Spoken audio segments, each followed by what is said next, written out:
The first thing you should know about Rupert is that he was an accident. His father was a dignified history professor. His mother was Russian, plump, partially blind when I knew her, a spiritual woman. One day his mother, when she was 50 years old, goes to her doctor with assorted complaints and ailments. She says she thinks she's pregnant. The doctor is amused.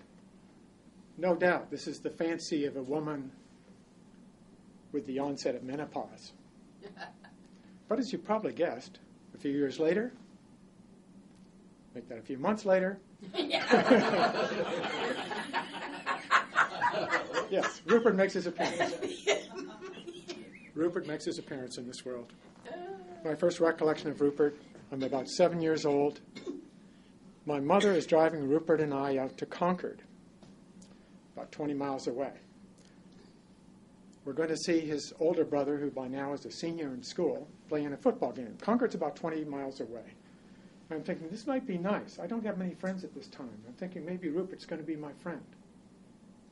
Didn't get off to a good start. The entire drive out there, Rupert is pummeling me in the back seat of our Dodge. There wasn't any malice to it at all. In fact, he's really good-natured the whole time, but I didn't especially enjoy it. Nor did I think it was the greatest beginning to a friendship when we get there and he goes tearing off into the woods, and I really don't see him the entire afternoon. We spent a lot of our years at school together. He disappeared for a few years. In the middle years, his father was teaching out in California, but he came back about the 9th grade. And he was really a brilliant student, but he didn't study at all. Famously, Rupert spent the better part of 1 year down in the basement of our friend Dave McCann mixing paints. That's all he was doing. They had all these house paints there, and he mixed them. We heard about it from David McCann's dismayed mother. These buckets of paint, and he's mixing all these colors together. Those years in high school, we really didn't hang out together a whole lot, but both of us loved art. And one time, our senior year, we're at this party, and our exotic art teacher, Mrs. Zagara, Mrs. Zagara is drunk. Rupert and I are not drunk, but we've had a couple of beers. She drapes herself over the both of us and says, Rupert, you're a drawer. Taussig, you're a painter. Well, we go to college together. We decide to be roommates, so we get to know each other a little bit better. And I find out it's Rupert's dream to write the perfect sonnet. It's going to be so perfect. It will awe the literary world except for one thing. It has 13 lines. And a sonnet, as you know, must have 14 lines. Rupert's idea of the great humor would be to be walking down a crowded sidewalk.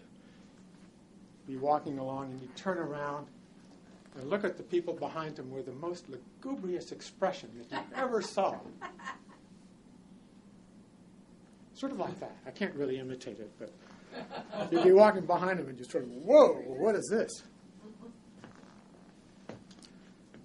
We took some hikes together up in the White Mountains. We had a nice time. One occasion, our friend's mother, Mrs. McClendon's, driving through Harvard Square. She stopped at an intersection as pedestrians crossed the street. All of a sudden, there's this tremendous crashing on the hood of her car. What's going on? She looks through the windshield, and there is Rupert, crouching and grimacing in a fiendish manner, looking through the windshield at her. Oh, my goodness. That's Rupert. We had some good times. One beautiful spring morning, my girlfriend and I and Rupert going to Boston. The three of us, we're walking together. We're walking down Newbury Street. We're all holding hands, Lisa between us. One of the happiest moments. It seems like our whole future, the whole world is there in front of us. We roomed together 3 years. In college, you can try different things. Rupert and I tried different things. He fell in with a crowd that drank a whole lot. and it hurt our friendship. I know I could have been a better friend to him those times, but our senior year, we had different roommates. After college, I go to Peru for those 2 years, and I see him just a couple of times back in Boston when I'm back from Peru. So one time, he drives up to our home outside of Boston.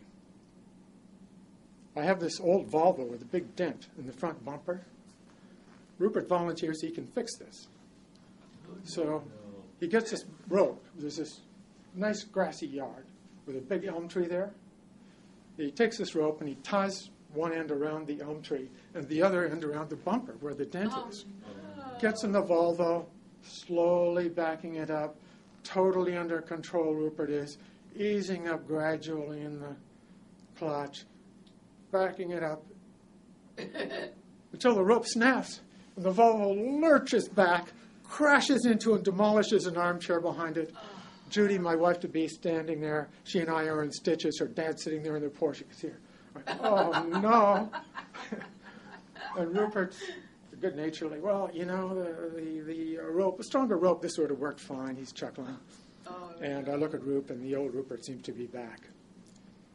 He married a girl from Cleveland, the daughter of a barber, as level-headed and good-natured a woman as you would find. She became, I think, an anchor to this erratic fellow. He taught high school for 30 years, still married to this girl. And, you know, I haven't seen Rupert in 35 years. Our 50th high school reunion is going to be coming up next year in Boston. Old friends are good friends. They're important to you. I'm going to go back there. Oh, good.